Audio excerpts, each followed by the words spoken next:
Assembly సాక్షిగా రేవంత్ రెడ్డి గారు 6 గ్యారంటీల గురించి చేతులెత్తిండు.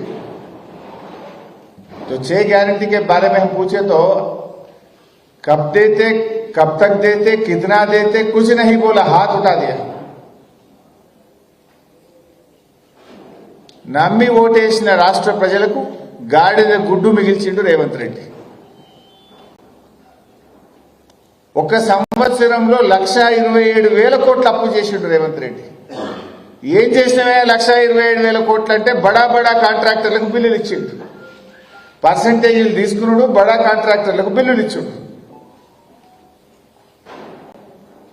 బీఆర్ఎస్ పాలనలో మేం చేసింది కేవలం 4,17,000 కోట్లు మాత్రమే అని లెక్కలతో సహా నిండు అసెంబ్లీ సాక్షిగా చెప్పి ప్రభుత్వాన్ని నోరు మూయించినాం. 4,17,000 కాకపోతే ఇప్పుడే చెప్పు, ఇక్కడే చెప్పు, 4,17 బీఆర్ఎస్ కాలంలో చేసిందని చెప్పాం. మరి నువ్వు మేము 10 ఏళ్లల్లా కరోనా కూడా కలుపుకొని ఉదయ్ స్కీమ్ కలుపుకొని 4,17 చేస్తే నువ్వు ఒక్క సంవత్సరమే 1,27,000 చేసినావు. చేసిందేమున్నది? ఒక్క గ్యారంటీని అమలు చేయలేవు, ఉన్న పథకాలను కూడా కొనసాగిస్తలేవు. కొత్త పథకం వచ్చిందేమీ లేదు కానీ ఉన్న పథకాలు బంద్ చేసినావు కదా. రైతు బంధు బంద్ చేసినావు, కేసీఆర్ కిట్ బంద్ చేసినావు, న్యూట్రిషన్ కిట్ బంద్ చేసినావు, బతుకమ్మ చీరలు బంద్ చేసినావు, చేపల చెరువులలో చేప పిల్లలేసుడు బంద్ చేసినావు, దళిత బంధు పెట్టినావు, బీసీ బంధు పెట్టినావు, పిల్లలకు ఫీజు రియంబర్స్మెంట్ బంధు పెట్టినావు. కొత్తగా ఇచ్చింది ఏం లేదు కానీ ఉన్న పథకాలు బంద్ పెట్టిండు రేవంత్ రెడ్డి.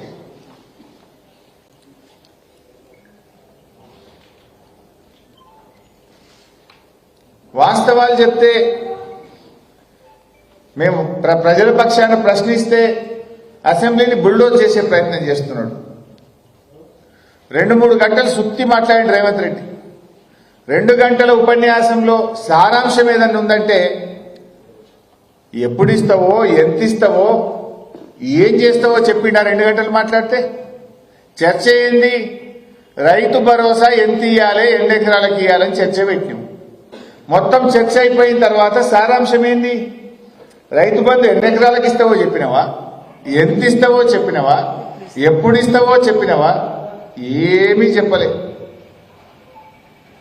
ఏమన్నా కనబడ్డదంటే రైతు బంధుకు ఎగనామం పెట్టినట్టు కనబడ్డది చర్చలో.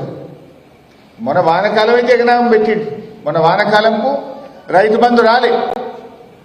యాసంగి కూడా అప్పుడు కేసీఆర్ ఉండగా పైసలు తయారు పెట్టి బ్యాంకులలో వేస్తామంటే వీళ్ళు ఎలక్షన్ కమిషన్ కు ఫిర్యాదు చేసి ఆపిండ్రు. ఆ రోజు గా పైసలే వీళ్ళ గవర్నమెంట్ వచ్చినాక పడ్డాయి తప్ప అసలు నువ్వు కొత్తగా నీ ఏడాది పాలనలో రైతు బంధు ఆడించినావు.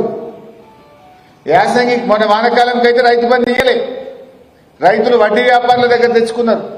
2 రూపాయలు 3 రూపాయల మిత్తికి అప్పు తెచ్చుకోవాల్సిన పరిస్థితి వచ్చింది రైతులకు. ఇప్పుడు యాసంగి పంటకు కూడా ఆల్రెడీ నేను ఇందాక రాగా చూసిన నాట్లు పడుతున్నాయి, నార్మల్ కనబడుతున్నాయి, కొన్ని చోట్ల అయితే నాట్లు కూడా పడుతున్నాయి. మరి ఇంకెప్పుడు ఇస్తావు యాసంగికి? యాసంగి రైతు బంధు ఎప్పుడు ఇస్తావో స్పష్టంగా చెప్పాలి. నిన్న బీఆర్ఎస్ పార్టీ తరఫున చెప్పినాం, ఎప్పటిలాగా అందరికీ రైతు బంధు ఇవ్వాలి. నువ్వు ఆ రోజు మేనిఫెస్టోలో నేను కొందరికే ఇస్తా, కటింగ్ పెట్టా అని చెప్పలే కదా నువ్వు. ఇప్పుడైతే 5,000 మేము వస్తే 7,500 అన్నావు.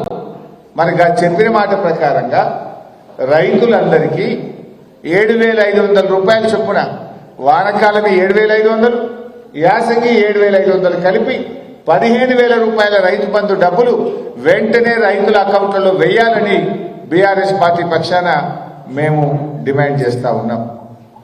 అప్పుడు ఏమన్నాడు కేసీఆర్ గారు? అప్పుడే చెప్పింది, ఈ రేవంత్ రెడ్డి వస్తే రైతు బంధుకు ఎగనామం పెడతాడు, కోతలు పెడతాడు, కాంగ్రెస్ మోసం చేస్తుంది అని కేసీఆర్ గారు ఆ రోజే చెప్పిండ్రు. చెప్తే ఆ రోజు రేవంత్ రెడ్డి ఏమన్నాడో ఒక్కసారి వీడియో చూద్దాం. ఆ రోజు ఏం మాట్లాడిండో ఒక్కసారి చూద్దాం. కేసీఆర్ అంటున్నాడు కాంగ్రెస్ వస్తే రైతు బంధు బంద్ అవుతుందని. ఎందుకు బంద్ అవుతుంది? మేమేమన్నా దివాలా కాదమా? మాకేమన్నా దమాక్ లేదా? రైతుల కష్టాలు మాకు తెలియదా? రైతులకు కరెంటు బంద్ అవుతుంది,